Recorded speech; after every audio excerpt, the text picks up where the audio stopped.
I found this video from a journalist named Seaman. I'll include a link to his channel in the description.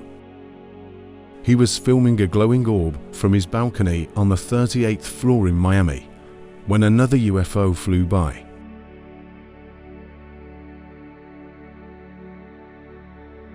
I found the exact spot where it was filmed and set up the camera in situ at 400 feet altitude, and at the time he said, "The orb is simply the star Sirius, and the other bright one is Mersenne." There's even another matching star at the top.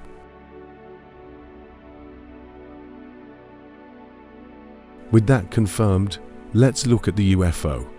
In this case, he's right. There were no planes on flight radar in that area. So, is it a spacecraft then? Well, that wouldn't be my first guess.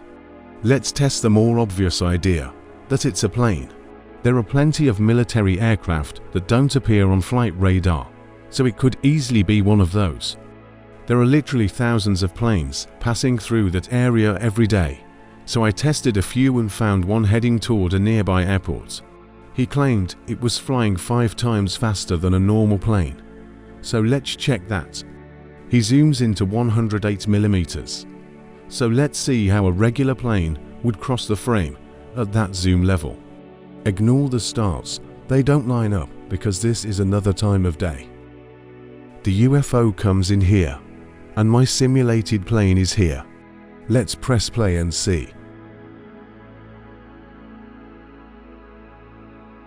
Well, it looks pretty much the same to me. Maybe slightly faster, but it's just a random plane I picked for testing. I'm always puzzled by the logic in these UFO cases. You see something flying in the sky. Why wouldn't you assume it's a plane first? It's like seeing something drive past on the street, catching only one of the wheels, and then starting an investigation to see if it was some kind of alien vehicle.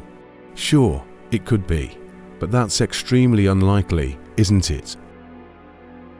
Check out my channel for more debunks of drones and UFOs.